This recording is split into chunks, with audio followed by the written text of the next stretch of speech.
හරි අපි එහෙනම් පටන් ගමු සියලු දෙනාට සුබ සන්ධ්‍යාවක් වේවා. අද දවසේදී අපි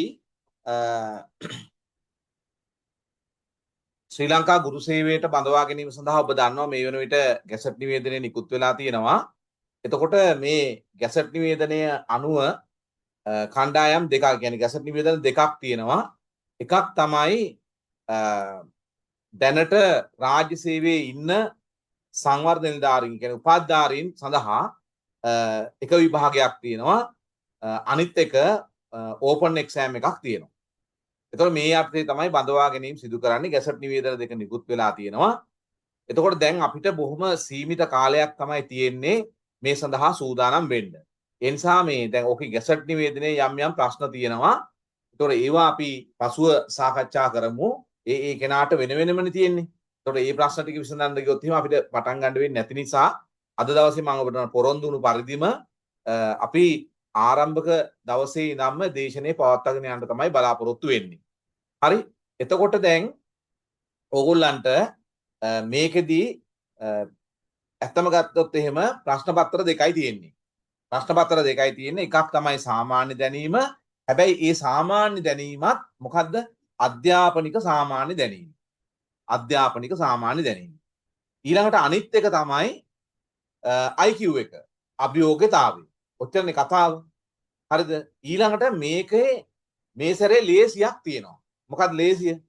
දැන් ගිය සැරේ දැන් මාත් දාලා ඇති පේපර් එකක් දකුණු පළාත් එක දාලා ඇති. තව සබරගම් පළාත් එකකුත් තියෙනවා. එකක් දාන්නම්. GK පේපර් එක. සාමාන්‍ය දැනීම පේපර් එක ගත්තහම ගිය සැරේ බහුවර්ණක් තිබුණා. හිස් තැන් වලට ලියන්නත් තිබුණා.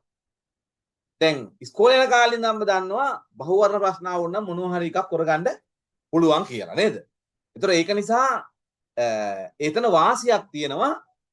GK එකේ අර හිස්තැන් පුරවණේව නැහැ. බහුවර්ණමයි දෙන්නේ මේ සැරේ. ඒකේ වාසියක් තියෙනවා. ඊළඟ IQ එක කොහොමත් ওই විදිහ තමයි දෙන්නේ. IQ එකෙත් බහුවර්ණමයි දෙන්නේ. ඒක හන්ද දැන් එක විදිහකින් කිව්වොත් එහෙම ඔක්කොටම උත්තර ලියලා එන්න නම් පුළුවන්. නේද? ඔක්කොටම උත්තර ලියලා එන්න පුළුවන්. හැබැයි මේ සැරේ තියෙන තරංගයේ වැඩි විශාල ප්‍රමාණයක් මේ සඳහා මුහුණ දෙමින් ඉන්නවා. දැන් මේ පන්ති වුණා දැන් ලබන සතියේ කණ්ඩායම් වැඩි වෙනවා. මොකද හේතුව සබරගම් පළාත් DO එක්සෑම් එකක් තියෙනවා. ඒකේ වැඩියක්ම ලියන්නේ පාසල් වල ඉන්න සංවර්ධන නිලධාරීන් ඒ EB එක ලියන්නේ. ඉතින් ඒ කණ්ඩායම ලබන සතියේ එකතු වෙනවා. හරි? ඒගොල්ලෝ මේ සතියේ නෙමෙයි ලබන සතියේ විභාගයන්ද අද පන්ති තිබුණ නිසා ඒගොල්ලන් ඒ ටික කරනවා. එතකොට ඒ වගේ ලංකාව පුරාම විශාල ප්‍රමාණයක් ඉන්නවා මේ විභාගයට මුහුණ දෙන්න. ඒතකොට සාමාන්‍යයෙන් 23000 ගණනකවල 26000 ගණනක වෙයි කියලා කියනවා.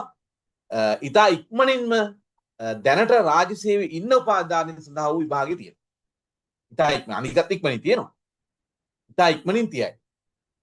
ඉතින් ඒ හන්ද අපිට ගැසට් නිවේදනයේ අකුරෙන් අකුර ඒවා කියෝ ඉන්න වෙලාවක් නැහැ. මොනවා හරි ගැටලු තියෙනවා අපි ගෲප් එකේ දාලා කතා කරමු. මොකද එක එක්කෙනාට එක එක විදිහේ ප්‍රශ්න තියෙනවා. ඒ කියන්නේ සංකීර්ණ ප්‍රශ්න තියෙනවා. සමහරවිට එක්කෙනෙක්ගේ ප්‍රශ්නෙම අද පැය දෙකක් කතා කරන්න සයිස් ඒවත් තියෙනවා මේ ගැසට් එකේ සංකීර්ණතාවය. ඒක හන්ද අර උපදේශ ලිපියක් නැවතත් නිකුත් කළා මම දැක්කා තියෙනවා. ඉතින් ඒක නිසා අපි මේ ටික පැත්තකින් තියලා අපි එහෙනම් සාකච්ඡා කරගෙන යමු. ඉස්සරහට මේක කොහොමද අපි කරගෙන යන්නේ කියන එක සම්බන්ධව. හරි සරලයි මේ පන්තියේ මෙන්න මෙච්චරයි මේකේ කරන්නේ. එකක් තමයි ඔබට තියෙන්නේ අධ්‍යාපනික සාමාන්‍ය දැනීම සම්බන්ධව තමයි තියෙන එක පේපර් එකක්. එතකොට ඒකට අදාළව ආදර්ශ ප්‍රශ්න සාකච්ඡා කරනවා. බහුවර්ණ ප්‍රශ්නක් දෙනවා. සමහර ප්‍රශ්න දැන් බහුවර්ණ ප්‍රශ්න ගහගන්න ගියාම ටිකක් වෙලා යනවා. මොකද අර අදත් මේ උත්තර ටික දාලා නම් සර් දෙන්න හිත විතර වෙනවා කිව්වා. දැන් ඔය ගිය බදාලා දීලා. මං කිව්වා ඒ ටික නැතුව හරි දෙන්න කියලා ඔය දුන්නේ. එතකොට බහුවර්ණ ප්‍රශ්නයක් ඔබට ලැබෙයි පේපර්ස් ඉස්සරහට දෙන්නම්. එතකොට අඩුම තරමින් ප්‍රශ්න 3000ක් විතරවත් අපි ඉතින් කතා කරන්න ඕනි. 3000 කියන්නේ ගොඩක් එහෙම නෙමෙයි. සමහරව 10000ක් කතා කරනවා. එච්චර කරන්න බෑ. හැබැයි අපි දැන් මේ ටික උත්සාහ කරන්න ඕනි. ඒීම වගේ ටික කතා කරලා බර අඩු කරගමු. 3000ට අඩුයි. මම කියන්නේ 1000ක 1500කින් කවර් කරගන්න පුළුවන් නම් හොඳයි. ඒතර ඒකෙදී අපි කරන්න ඕනි මෙන්න මේකයි. ඔබ ඔය නිකන් ඔය සමාජලාට Facebook වල YouTube වල දැහැහෙන ලොකු ಜಾති කතා කරනවා. ඔබ මේ පාසලක ගුරුවරයෙක් නෙමෙයි. හරිද? ඔබ පාසලක ගුරුවරයෙක් නෙමෙයි. ඔබෙන් නිකන් concept එකක් ගැන නම අහනවා. එහෙම නැත්නම් මොනවා හරි වැඩසටහනක් පටන් ගත්ත අවුරුද්ද අහනවා. ඔන්න ඔයගෙව තමයි අහන්නේ. එහෙම නැත්නම් ඔයාගෙන් අහන්න යන්නේ බහුවිධ බුද්ධි න්‍යායේ ලක්ෂණ මොනවාද? ඒවා ප්‍රයෝජනවත් වන ආකාර පහක් ඒවහන්නේ නැහැ. ඒවහන්නේ. ඒක හන්දා ඔබ දැන් නැත්තම් ඔළුව පුරව ගන්නවා නම් එහෙම මේ සයිබර් අවකාශයේ ඕනි තරම් තියෙනවා බඩු පුරව ගන්න ඔළුව. එහෙම වුණොත් ඒ විභාගෙත් එපා වෙනවා. ඒක හන්දා බොහොම සරලව ගන්න. ලොකු දේවල් හිතන්න යන්න එපා. අපි දිනපතාගෙන මේ දවසින් දවස මේවා අපි සාකච්ඡා කරගෙන යමු. ඒවා ටික පොඩ්ඩක් බලා ගන්න මම ඒවා හයිලයිට් කරලා දෙන්නම්. ඊට අමතරව සාමාන්‍ය ගොඩාක් වෙලාවට ඒගොල්ලෝ අහනවා විශේෂයෙන් දැන් රජයේ පාසල් වලට අදාළව චක්‍රලේඛ කීපයක් නිකුත් වෙලා තියෙනවා. දැන් ඒගොල්ලන්ගේ විදුහල්පතිවරුන්ගේ EB එකේ එහෙම අපි කරන්නේ ඒවා. අන්න ඒ වගේ ඒවා. ඊට අමතරව අපිට මහ බැංකු වාර්තා වගේ දේවල් ඊළඟට ඔය අධ්‍යාපන අමාත්‍යාංශයේ තියෙනවා විවිධ වාර්තාවන්. ඒතකොට විවිධ සංඛ්‍යා ලේඛන පාසල් වර්ග කොච්චර තියෙනවද? අන්න ඒ වගේ දේවල්. ඊළඟට මේ ගුරු සේවා ව්‍යවස්ථාව. ගුරු සේවා ව්‍යවස්ථාව අස්සිනුත් ප්‍රශ්න අහන්න පුළුවන්. ඒක අද ගොඩක් ප්‍රශ්න මම දාලා ඇති ගුරු සේවා ව්‍යවස්ථාව අස්සින්. මේ ගැසට් නිවේදනයේ ප්‍රශ්න අහන්න පුළුවන්. හරිද? ඔබ බඳවගන්නේ මොන ශ්‍රේණියටද? ඒතකොට ඒ ශ්‍රේණියේ වැටුප් පරිමාණය මොකක්ද කියලා අහන්න පුළුවන්. අන්න ඒ වගේ අපි හිතන්නේ නැති ප්‍රශ්න තමයි ඕක අස්සේ අහන්නේ. ඉතින් ඒක නිසා අපි බලාපොරොත්තු වෙන්නේ වැඩි කාල වේලාවක් ගත කරන්නේ නැතුව ඒක කතා කරන්න. ඊළඟට ඒක හන්ද අදම ඒක පටන් ගන්න. තව බොහොම විනාඩි 5ක් ඇතුළත පටන් ගන්න. right? ඔබ පුළුවන් තරම් ප්‍රශ්න වලට ඕන් තරම් හොයා ගන්න. අර ගොඩක් ගැඹුරු જાති හොයන්න යන්න එපා. අර උඩින් පල්ලෙන් තමයි යන්නේ concept එක මොකද්ද? ඒක හොයාගත්තේ කවුද? ලංකාවේ ඒක ක්‍රියාත්මක වුණේ කවද්ද? ඔන්න ඔය වගේව තමයි අහන්නේ. ඕවා තමයි අහන්නේ. ඒක හන්ද අර ලොකු සීන් එපා මුකුත් මේ එහෙම අවශ්‍ය වෙන්නේ නැහැ. හරි? ඒක හන්ද දැම්මම කියන්නේ නැත්තම් ඔයගොල්ලෝ අමාරු වැටෙනවා. දැන් එක පන්ති ගොඩාක් තියෙනවා. ඉතින් ඒක හන්ද අර ඇඟේ ගොඩාක් දාගන්න එපා. සරලව කතා මේ වැඩේ කරගෙන යන්න. අනිත් කතාව තමයි මට කියන්න තියෙන IQ paper එක. IQ paper එක. දැන් මේක නම් GK එක නම් මන්ට පුළුවන් තරම් හොයලා දෙනවා. ඔයගොල්ලෝ පාඩම් කරනවා. එහෙම යන්න පුළුවන්. හැබැයි IQ එක එහෙම නෙමෙයි. මං කියලා දෙනවා ඔබ හදනවා. ඔබ හදන එක මට පේන්නේ නැහැ. ඒක හන්ද මෙතෙන්දී ඔබේ ස්වයං කැපවීමක් ස්වයං විනයක් ඕනි. දැන් අදම හිතා ගන්න අර මං කියලා දෙන එක බලලා ලියාගෙන නම් මේක කරන්න බෑ. මං ඔය මේ IQ වලට මේ ඔන්ලයින් ක්ලාස් IQ කරන්න කැමතිත් නෑ මම සාමාන්‍යයෙන් හේතුව ඕගොල්ලෝ කරන දේ පේන්නේ නැති හන්දා. කියලා දෙන්න කියන්නේ ළඟට ගිහින් කියලා දෙන්න විදියක් නෑනේ තේරුම් නැති කෙනාට. එයා බලා ඉන්නවා. එයාට තේරුන්නේ නෑ හැබැයි කියන්නේ. ඒක හන්ද මේකේ ඕනෑම වෙලාවක මේ මයික්‍රොෆෝන් ඔන් කරන්න පුළුවන් ඕගොල්ලන්ට. මම ඔය ඕල් මියුට් කරලා තියෙන්නේ අර දැන් ඕගොල්ලෝ ඔන් කරගෙන හිටියොත් එහෙම ගෙදර සද්ද එන ඒවා ළමයි කෑ ගහන ඒවා බත් කෑවද බත් දණ්ඩද ඕවා ටිකත් ඇහෙනවනේ. ඒතර ඕක ඇහුනහම මට නම් ඇහුනට කමන්නේ මේ කණ්ඩායමටත් ඇහෙනවනේ. ඉතින් ඒක නිසා ඒක වළක්වීම සඳහා තමයි ඕගොල්ලන්ට ඒක කරලා තියෙන්නේ. ඒක හන්දා ඕගොල්ලන්ට ඕන වෙලාවක මයික් එක ඔන් කරලා ප්‍රශ්නයක් ඇහිීමේ ඕනෑම අවස්ථාවක් තියෙනවා. ඕනිම අවස්ථාවක් තියෙනවා. හරිද? ඉතින් ඒ හන්දා ඒ පිළිබඳවත් මතක් කරලා ඊළඟට IQ එකේ තියෙන්නේ අපි පේපර්ස් දෙනවා පාඩම් මාලාවකුත් දෙනවා. දැන් ළමයි මේ තියෙන කාලේ හැටියට එකිනෙක පාඩම් මාලා කරගෙන ගිහිල්ලා පේපර්ස් වලට එන්න කාලයක් නැහැ. පාඩම් මාලාත් ඒ කියන්නේ උදාහරණයක් විදිහට සංඛ්‍යා ශ්‍රේණි හා සංඛ්‍යා රට අපි පාඩමක් උගන්වනවා.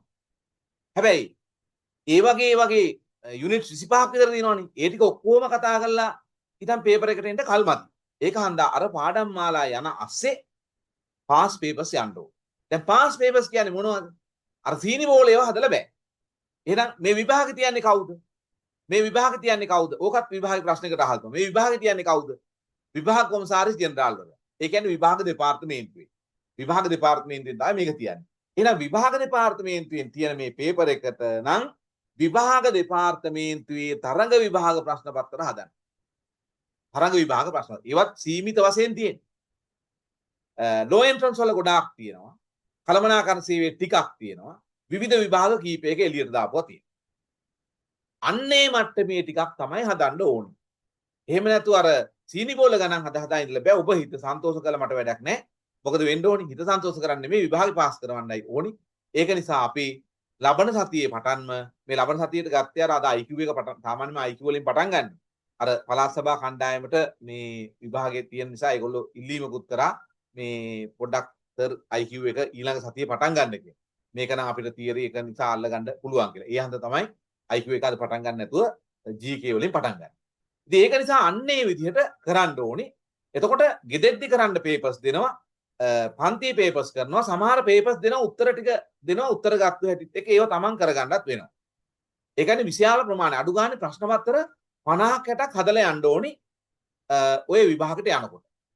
එහෙම නැතුව බෑ මොකද මම කියන්නම්. දැන් උදාහරණයක් විදිහට දැන් මෙතන ඇති සංවර්ධන නිලධාරීන් ඉන්න කට්ටිය. ඕපන් කට්ටියත් ඉන්නවා සංවර්ධන නිලධාරීන් ඉන්න කට්ටියත් ඉන්නවා. ඒගොල්ලෝ දැන් ඕපන් කට්ටිය වගේ නෙමෙයි සමහර අය ඉන්නවා දැන් අපි අනිත් රාජ්‍ය සේවයේ ඉන්න කට්ටිය සෑහෙන කාලෙකින් තරඟ විභාගයක් එහෙම ලියලා තියෙනවා. එතකොට දැන් මොනවා කිව්වත් ඔය IQ එකේ පොඩ්ඩක් එහි මේ ගණන් ටිකක් එහා මෙහා කරන්න තියෙනවනේ. ඉලක්කම් ටිකක් කරකවන්න තියෙනවනේ.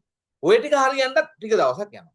අන්න ඒ නිසා මේකේ රහස තමයි ඔබ පොඩ්ඩක් වැඩ කරන්න ඕනේ. මම දෙන්නම් ඕනි තරම් පේපර්ස්. ඕනි තරම් පේපර්ස් දෙන්න. ඒ පේපර්ස් වලට ඕගොල්ලෝ උත්තර ලියන්න ඕනි. මම පන්ති සාකච්ඡා කරනවා ඊට අමතරව සොයන්ව කරන්න ඒ පිළිතුරු ලබාගත් හැටි එක්කත් ටිකක් දෙන්නම්. මොකද නැත්තම් මේ වෙලාව අපිට මදි වෙයි. සාමාන්‍යයෙන් අප්‍රේල් මාසේ වගේ වෙනකොට නැත්තම් මේ මාසේ වෙනකොට විභාගෙ තියයි. හරිද? විභාග ඉක්මනින් තියෙනවනේ. ඒක නිසා දැන් ප්‍රශ්නෙකුත් තියෙනවනේ විශේෂයෙන් රාජ්‍ය සේවයේ ඉන්න කට්ටියගේ පාසල් උපාධාරීන්ගේ ලොකු ප්‍රශ්නයක් තියෙනවනේ. රජයත් ඒකට මුහුණ දීලානේ. ඒ හන්ද ඒක විභාගෙ ඉක්මනින් තියයි. රයිට්. එහෙනම් ලෑස්ති. එහෙනම් අපි පටන් ගමු. තව එකක් කියන්න තියෙනවා දැන් මේ පන්තිය පටන් ගත්තට පස්සේ ඕගොල්ලන්ට මොනවා හරි මේකට ජොයින් වෙන්න බෑ. මොනවා හරි ප්‍රශ්න එන්න පුළුවන් නේද?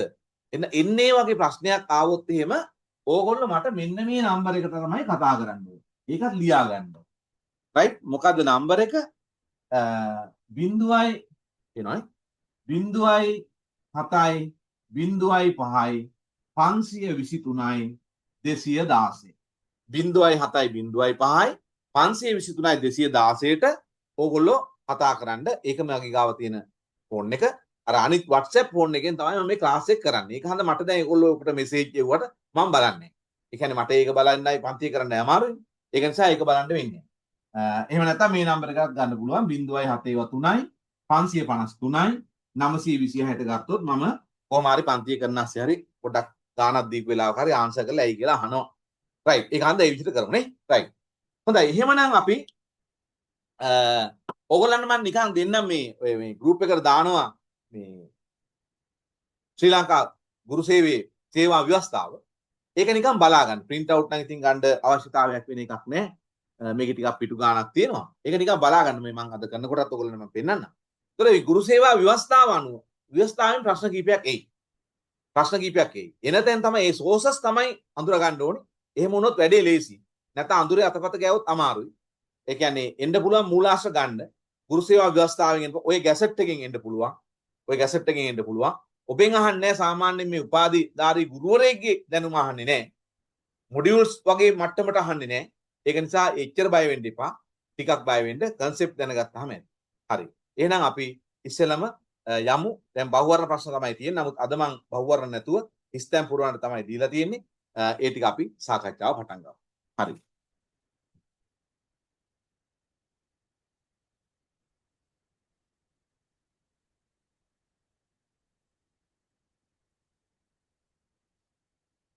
තව එකක් කියන්න ඕනි.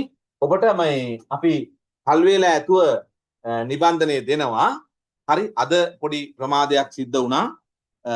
මොකද මේ ටයිප් කිරීමේදී මේ පේපර් එක හම්බ වෙනකොට එයාට පොඩක් ප්‍රමාද වීම නිසා මම පස්සේ අවසානයේදී තීරණය කළා එහෙනම් උත්තර ටික නොදා දෙන්න අපි මේ සතියේ පටන් ගන්න දවස් හන්දා එහෙම කතා කරන්නම් කියලා. රයිට්. එහෙනම් දැන් ඔන්න දැන් මම ප්‍රශ්න ටික දාලා තිනවා. ප්‍රශ්න තියෙනවා මේක මම හිතන්නේ 70 ගාණක් වගේ. නේද? ප්‍රශ්න 70 ගාණක් වගේ තියෙනවා. අපි එහෙනම් ඒ ප්‍රශ්න 70 ගාණ සාකච්ඡාවට ගමු. රයිට්. දැන් මේකේ කරන්න තියෙන දේ තමයි නිකන් පොඩ්ඩක් නිකන් දල වශයෙන් මේ ටික බලා ගැනීම.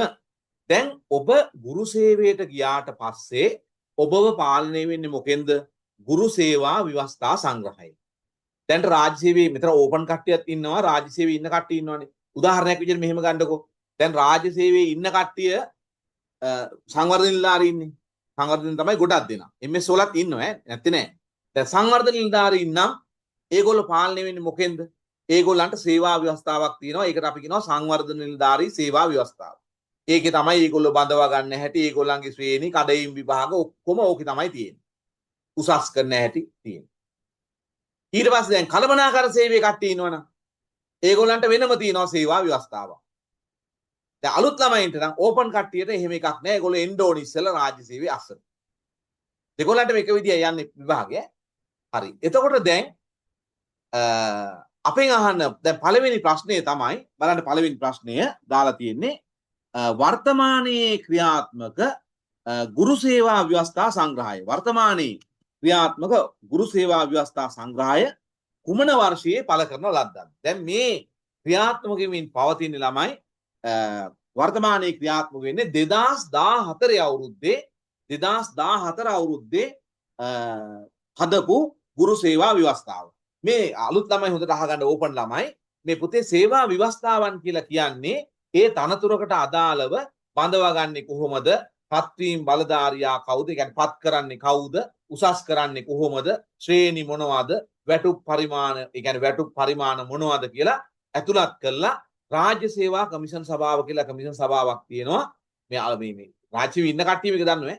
එතකොට අන්නේ එක අනුමත කරපු ගැසට් එකේ පළ කරපු එකක් තමයි සේවා ව්‍යවස්ථාව කියන්නේ. එතකොට ශ්‍රී ලංකා ගුරු සේවයටත් ඒ විදිහටම තියෙනවා සේවා ව්‍යවස්ථාවක්. මේ ගුරු සේවා ව්‍යවස්ථා සංග්‍රහයක් ප්‍රථම වරට මේ පළ කරලා තියෙන්නේ 1994 දී. ඒක නැවත සංශෝධනය වෙලා තියෙනවා 2014 වර්ෂයේදී. අන්න ඒක තමයි වර්තමානයේ භාවිතා වෙන්නේ මෙතෙක් මේ දැන්ටත් භාවිතා වෙන්නේ. තප්පරයක් දෙන්න. ඔව්. මොකක්ද බන්ති? බීබී. නෑ. බීබී එක බදාගෙන තමයි තියෙන්නේ. විවල්පති එක නේද? ඔව් බලන්න පොඩක් ගෲප් එක බලන්නකෝ ඔයා. ගෲප් එක බලන්න. ගෲප් එකේ තියෙන ටයිම් එක. හරිද? එතකොට එහෙමනම් දැන් මේ ක්‍රියාත්මක වෙන්නේ මොන අවුරුද්දේකද? 2014 වර්ෂයේ ගුරු සේවා. එතකොට දැන් මේවා අහන්නේ ළමයි බහුවර්ණ. බහුවර්ණ අහන්නේ. දැන් අනිවාර්යෙන් ওই බහුවර්ණ එකේ තියෙනවා 2014යි 1994. ඇයි? ඉස්සෙල්ලාම එන්නේ 1994. හරි? එතකොට මේ දැන් ක්‍රියාත්මක වෙන්නේ සංශෝධනය වෙලා ආපු එක 2014 වර්ෂයේ පළ කරලා. රයිට්. අපි යන් එහෙනම් ඊළඟ ප්‍රශ්නයට අපි යන් නව ගුරු සේවා ව්‍යවස්ථා සංග්‍රහයට අනුව ගුරු සේවයේ ශ්‍රේණි කීයක් තියෙනවද? ශ්‍රේණි කීයක් තියෙනවද? දැන් මෙහෙම ගන්නකො. දැන් සංවර්ධන නිලධාරී ඉන්නවනේ. ඒගොල්ලන්ගේ ශ්‍රේණි කීයක් තියෙනවද? දැන් මේ තියෙන සංවර්ධනධාරී සේවා ව්‍යවස්ථාව අනුව බඳවා ගන්නේ 3 වෙනි පන්තියට, අවුරුදු 10කින් දෙවෙනි පන්තියට, ආයෙ අවුරුදු 10කින් පළවෙනි පන්තියට. කළමනාකර සේවයේ නිලධාරී ඉන්නවා නම් අවුරුදු 10කින් බඳවා ගන්නේ 3 වෙනි පන්තියට, 10කින් දෙවෙනි පන්තියට, ආයෙ 10කින් පළවෙනි පන්තියට සුප්‍ර විභාගේ පාස් වුණොත් අධිශ්‍රේණි.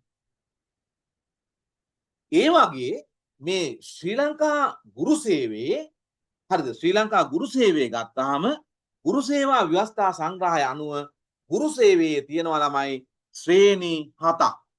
ශ්‍රේණි 7ක්. ඉන්න මම ඒක පෙන්නන්නම්. රයිට්? අන්න ඒ වගේ තැන් තමයි හයිලයිට් කරගන්න ඕනේ මේ ගුරු සේවා ව්‍යවස්ථා සංග්‍රහය. නැතුව මේක කටපාඩම් කරන්න එපා. අමු බොරු හොඳේ. එහෙම යන්න එපා. ඒ කියන්නේ කිසි තේරුමක් නැති. මෙන්න මේ වගේ වැදගත් තැන් ටික අල්ලගමු. එච්චරයි ඕනි වෙන්නේ. හරි? නැතුව මේවා පාඩම් කරන්න ක්‍රමයක් නෑ ළම. මේ තියෙන්නේ බඩු.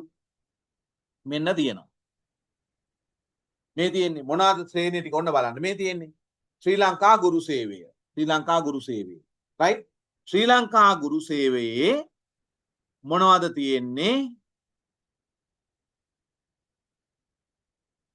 මෙන්න මේ ටික මේ. ඔය තියෙන ශ්‍රේණිය ටික. ඔන්න ශ්‍රේණිය ටික. මොනවද තියෙන්නේ?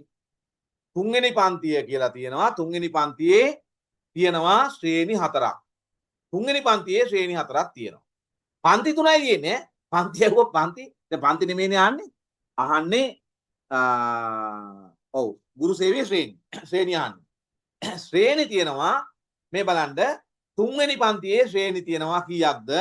3 වෙනි පන්තියේ ශ්‍රේණි 4ක් තියෙනවා. ඒ කියන්නේ 3 වෙනි පන්තියේ දෙවෙනි ශ්‍රේණිය, 3 වෙනි පන්තියේ එක ශ්‍රේණිය, 3 වෙනි පන්තියේ එක ආශ්‍රේණිය, 3 වෙනි පන්තියේ එක අයන්න ශ්‍රේණිය, දෙවෙනි පන්තියේ දෙක ශ්‍රේණිය, දෙකේ එක සහ පළවෙනි පන්තිය. එහෙනම් ශ්‍රී ලංකා ගුරු සේවයේ නියුතු